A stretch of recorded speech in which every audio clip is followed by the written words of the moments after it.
নমস্কার, আমি প্রত্যয় নতুন ভিডিওতে আপনাদের সকলকে স্বাগত। তা জাস্ট যুদ্ধরা দেখে আসলাম, তো কেমন লাগলো সিনেমাটা? স্টারকাস্ট সিদ্ধান্ত চতুর্বেদী এবং রাঘব জুয়েল এবং অন্যান্য আর অনেকে আছে।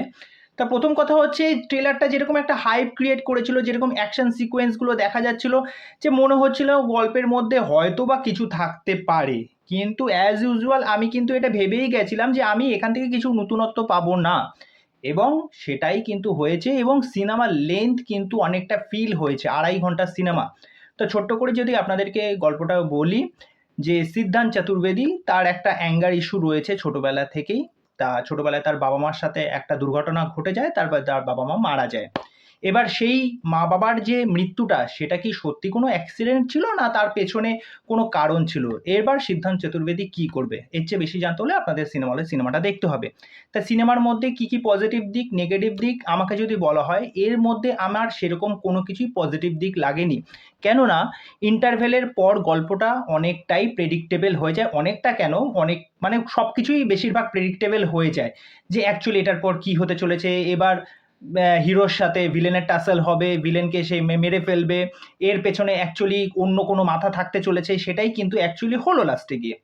তা যাই হোক, কিন্তু এখানে যেটা পজিটিভ লেগেছে, যে কিছু কিছু অ্যাকশন সিকোয়েন্স যেটা শুধুমাত্র হিরো করেনি, অ্যাজ ইউজুয়াল হিরোইনও করেছে। তা আপনারা হয়তো অনেকে বলতেই পারবেন যে এরকম প্রচুর সিনেমায় আছে যে হিরোইন অ্যাকশন করেছে, কিন্তু এখানে যে সাউথের হিরোইন, যে প্রথমবার তার এখানে ইন্ট্রোডাকশন করানো হয়েছে, তার কাজটা ঠিক আছে, মোটামুটি চলো ভালো হয়েছে। একটা সিন তোমাদেরকে বলবো, সেটা দেখে না মানে অডিয়েন্সরা রীতিমতো কমেন্ট করছে। একটা সিন দেখানো হচ্ছে যে মেয়েটির বাবা খুন হয়েছে।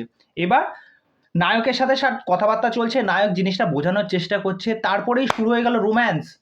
পুরো বিচে গান চলছে, কিসিং চলছে, গদগদ আদর চলছে। কি হচ্ছে ভাই, মানে পাবলিক রীতিমতো হাসছে।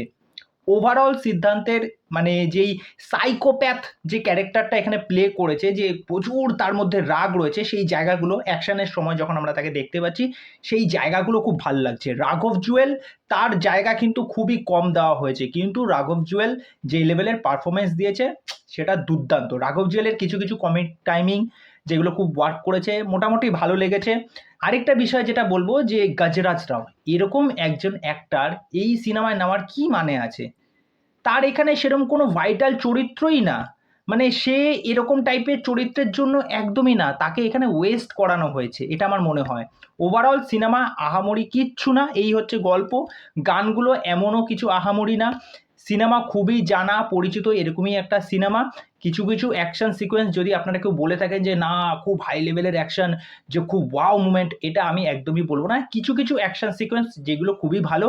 দেখুন, এর আগেই আমরা রাঘব জুয়েলকে দেখেছি কিল সিনেমাতে। কিল সিনেমায় যে লেভেলের অ্যাকশন ছিল, মানে জাস্ট মানে সিট থেকে কেঁপে উঠছিলাম। কিন্তু এখানে এই বিষয়পত্রগুলো কিন্তু সেরকমভাবে এস্টাবলিশড হয়নি। কিছু কিছু জায়গায় ভিএফএক্স এর কাজ বোঝা যাচ্ছে যে খুবই কমজোরি। তো ওভারঅল ঠিক আছে, চলো এটা ওয়ান টাইম ওয়াচ। তোমরা যদি দেখতে চাও গিয়ে দেখে আসতে পারো। তা আমি যদি এটাকে রেটিং দিই, আমি আউট অফ 5 এটাকে 2.5 দেবো। তা চলো আজকের ভিডিও এখানেই শেষ করছি, পরবর্তী ভিডিওতে আবার দেখা হচ্ছে। তোমরা নিজেরা দেখে এসে নিজেদের মতামত জানাও। আর আজকে কিন্তু ওভারঅল ইন্ডিয়াতে কিন্তু 99 শো চলছে। আজকে হচ্ছে ওয়ার্ল্ড সিনেমা ডে, যতদূর মনে হয়। আজকে সব কিছু সিনেমা দেখলে সেগুলো অনলি 99-এই দেখতে পাবে। তা দেরি না করে চলে যাও, গিয়ে মুভি এনজয় করো। তা চলো চ্যানেলে এসে চ্যানেলটাকে সাবস্ক্রাইব করে দে, এইভাবে সাথে থেকো, পাশে থেকো। নমস্কার।